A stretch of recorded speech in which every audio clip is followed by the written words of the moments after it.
Hey, everybody, I have another devotional thought for you this week. And this is a good one. This is one that really kind of hit me this week as I came across it. And like I tend to do in my own devotions, when I find something I like, I figure, hey, someone out there's got to like it too. So if you would, we're going to follow along today. We're going to read James 1:12. Okay? James 1:12. Blessed is anyone who endures temptation. Such a one has stood the test and will receive the crown of life that the Lord has promised to those who love him. Okay, very simple verse, very quick kind of encouragement coming there from James. And this stuck out to me because I recently heard another sermon from another pastor who talked about the difference between God and Satan. And that was something that kind of resonated with me. And I wanted to share just a little bit here with his thoughts and everything. But uh, he was telling us that, um, Satan is a created being, that he is not God. He's not on par with God. He's not the same as God. He's something so much lesser. Now, and because of that, God is omnipresent, omnipotent, always around, always there, in and of everything.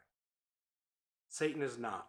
And Satan has to use the things that are at his disposal to try and reach us. Now, no matter what your theology may be, Satan, the devil, Lucifer, whatever, that's not up for debate today. What's up for debate is how evil gets into our life and how sin gets into our life.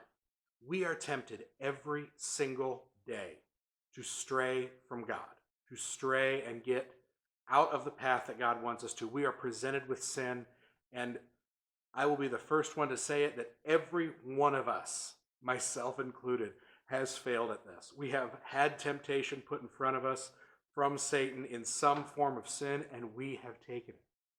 We've made that mistake.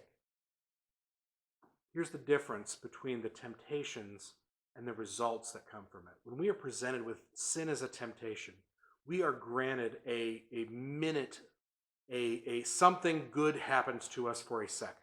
That's what temptation is. It's that if we were tempted with bad, we wouldn't take it. We're always tempted with something that we want. And a lot of times we get that immediate satisfaction. But that gives Satan a foothold to do it again and again and again.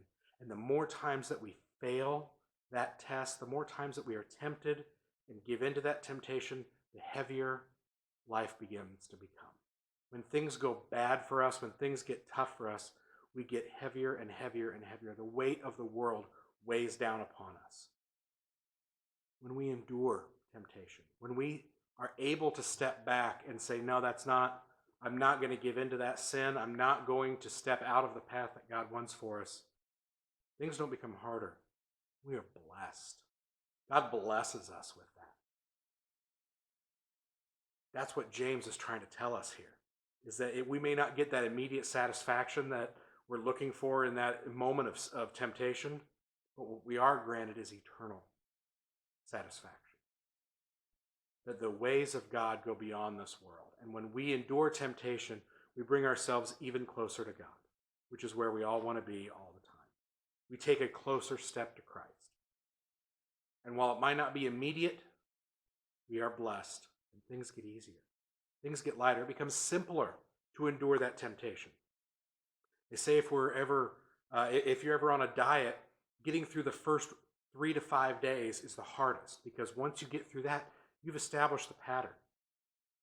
Temptation doesn't speak to you anymore, or at least not in the way that it does prior to that. Starting a routine, getting into things for the first time that are good for us, 3 to 5 days we make it through it. And then we can endure the blessings that come from that for quite a bit longer. We are blessed when we avoid sin and we avoid temptation.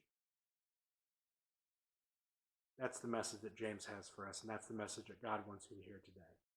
Hey, thank you all for watching. Thank you for continuing to share, like, comment on the videos. These are never going to stop. Keep them going. Share them out for everyone to see and everyone to hear, so that we can all grow just a little bit closer to Christ this week. Thank you all for watching. God bless.